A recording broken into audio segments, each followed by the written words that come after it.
নমস্কাৰ বন্ধুসকল, মই হিৰেন।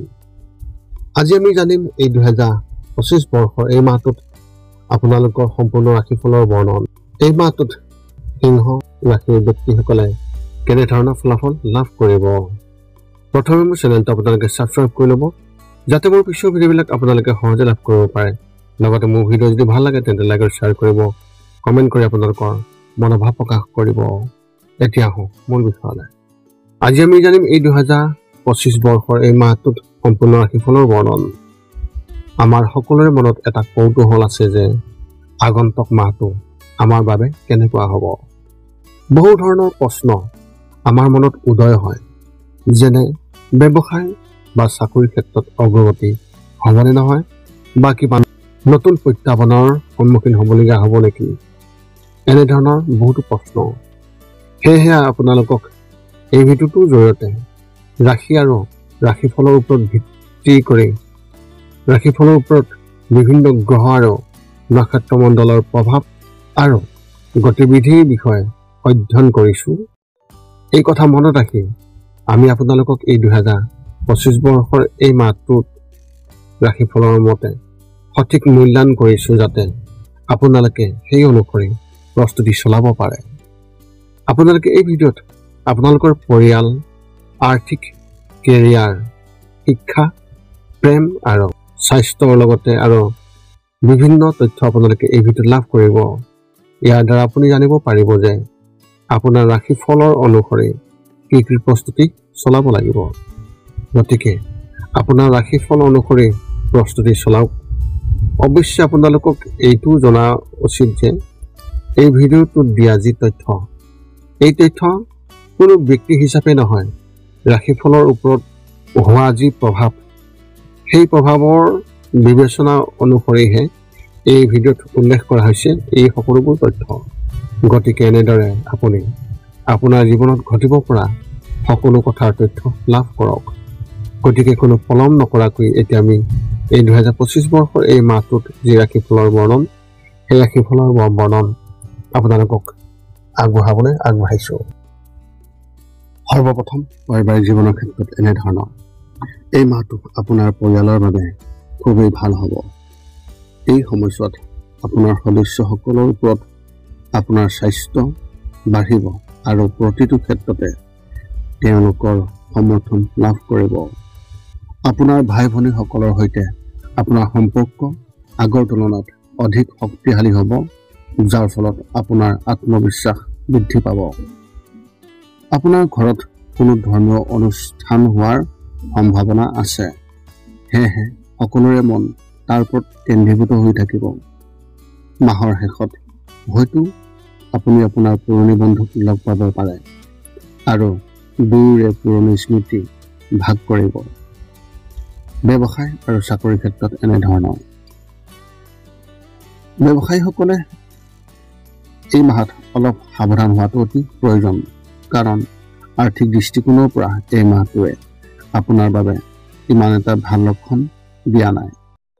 এই মাহত আপুনি আপোনাৰ ব্যৱসায়ত লোকচানৰ সন্মুখীন হ'ব পাৰে আৰু আপোনাৰ শত্ৰুৱেও ইয়াৰ সুবিধা ল'ব পাৰে। এনে পৰিস্থিতিত আপোনাৰ চাৰিওফালে চকু ৰাখক আৰু সাৱধান হওক আৰু সজাগ হওক।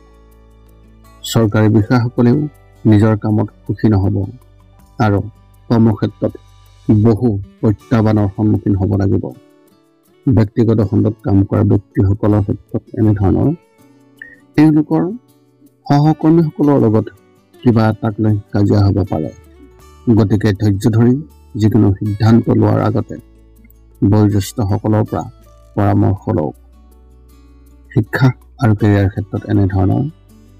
এই মাহটো স্কুলীয়া ছাত্ৰ ছাত্ৰীসকলৰ বাবে ভাল হোৱাৰ সম্ভাৱনা আছে আৰু কম কষ্ট কৰি তেওঁলোকে সফলতা লাভ কৰাৰ ইংগিত পোৱা গৈছে। উচ্চ শিক্ষা গ্ৰহণ কৰা ছাত্ৰ ছাত্ৰীসকলে এই মাহত অলপ বেছি কষ্ট কৰিব লাগিব, অন্যথা তেওঁলোকে আকাংক্ষিত ফলাফল নাপাব। যিসকলে চৰকাৰী পৰীক্ষাৰ বাবে প্ৰস্তুতি চলাইছে, তেওঁলোকে হয়তো এই মাহত নতুন সুযোগ লাভ কৰিব, যিয়ে ভৱিষ্যতৰ লাভৱান হ'ব। এই সময়ছোৱাত নিজকে সজাগ কৰি ৰাখক আৰু কাৰো কথাৰ দ্বাৰা সোনকালে আপুনি প্ৰভাৱিত নহ'ব। প্ৰেমৰ ক্ষেত্ৰত এনেধৰণৰ বিবাহিত লোকসকলে পত্নী বা স্বামীৰ পৰা এটা উপহাৰ লাভ কৰিব পাৰে। এই সময়ছোৱাত দুয়োৰে মাজত আৱেগিক বন্ধন অধিক দৃঢ় হৈ পৰিব, যাৰ ফলত আপোনালোকৰ সম্পৰ্কত মধুৰতা আহিব। ইতিমধ্যে সম্পৰ্কত থকা ব্যক্তিসকলৰ বাবে এই মাহটো স্বাভাৱিক হ'ব আৰু তেওঁলোকে নিজৰ ভৱিষ্যতক লৈ আশংকাত ভুগিব। যিসকলে বিবাহৰ বাবে অপেক্ষা কৰি আছে তেওঁলোকে নিজৰ প্ৰকৃত জীৱনসংগীৰ বাবে আৰু বেছি সময় অপেক্ষা কৰাটো অতি প্ৰয়োজন হ'ব। এনে পৰিস্থিতিত আপুনি খৰখেদা নকৰিব আৰু নিজৰ উন্নতি ৰাখিবলৈ আপুনি চেষ্টা কৰক। স্বাস্থ্যৰ ক্ষেত্ৰত এনেধৰণৰ শাৰীৰিক কোনো সমস্যা নহ'ব আৰু গোটেই মাহটো আৰামত কটাব পাৰিব। কিন্তু ডায়েবেটিছ ৰোগীসকলে কিছুমান কথা পৰিহাৰ কৰা অতি প্ৰয়োজন, অন্যথা আপোনাৰ সমস্যাৰ সন্মুখীন হ'বলগীয়া হ'ব পাৰে। যদি আপুনি আগতে কোনো গুৰুতৰ ৰোগত আক্ৰান্ত হৈ আছে তেন্তে বাহিৰৰ খাদ্য যিমান পাৰি কমকৈ খাব আৰু ঘৰতে বনোৱা পুষ্টিকৰ খাদ্য যিমান পাৰি আপুনি খাবলৈ চেষ্টা কৰিব। মানসিক সমস্যা নাথাকিব আৰু মনটো আগৰ দৰে উল্লাসিত হৈ থাকিব। এই সময়ছোৱাত আপুনি চাৰিওফালে ইতিবাচকতা বিচাৰি পাব আৰু সুখ বিয়পাই দিব পাৰিব। আপোনাৰ এই মাহত শুভ সংখ্যা হিচাপে 5 আৰু শুভ ৰং হিচাপে আপুনি এই মাহত নীলা ৰং ব্যৱহাৰ কৰিব পাৰে। সিংহ ৰাশি ব্যক্তিসকলৰ বাবে এক বিশেষ তথ্য। যদি আপুনি প্ৰতিযোগিতামূলক পৰীক্ষাৰ বাবে প্ৰস্তুতি চলাই আছে তেন্তে এই মাহত আপোনাক কোনো ছিনিয়ৰৰ গাইডেন্স আপুনি লাভ কৰিব। যদিও আপুনি অনুভৱ কৰিব পাৰে যে তেওঁলোকে কেৱল তেনেকৈয়ে কৈছে, এই পৰামৰ্শ আপোনাৰ বাবে অতি উপযোগী। গতিকে তেওঁলোকৰ কথা আপুনি ভালদৰে শুনিবলৈ চেষ্টা কৰক। এতিয়া আপুনি সকলো তথ্য লাভ কৰাৰ পিছত এই 5টা কাম কৰিবলৈ আপুনি যিমান পাৰি চেষ্টা কৰক। সৰ্বপ্ৰথমটো হৈছে আপুনি আপোনাৰ শৰীৰটো সুস্থ কৰি ৰাখিবলৈ দৈনিক যোগাসন কৰক, য'ত মূলতঃ 10 মিনিটৰ বাবে ওমকাৰ মন্ত্ৰ, 10 মিনিটৰ বাবে কপালভাতি আৰু 10 মিনিটৰ বাবে অনুলোম বিলোম। ইয়াৰ লগে লগে আপোনাৰ শাৰীৰিক আৰু মানসিক স্বাস্থ্য একেবাৰে নিখুঁত হৈ থাকিব।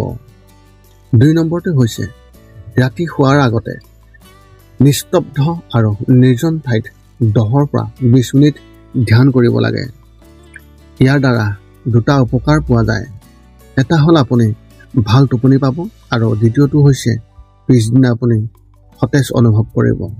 ধ্যান কৰি থাকোঁতে মধ্যমীয়া শব্দৰ শান্ত সংগীতো আপুনি শুনিব পাৰে। 3 নম্বৰটো হৈছে প্ৰতি মংগলবাৰে পুৱা নিশ্চয় হনুমান চালিচা পাঠ কৰক আৰু হনুমান মন্দিৰ দৰ্শন কৰক, নতুবা আপুনি বিষ্ণু মন্দিৰ দৰ্শন কৰক।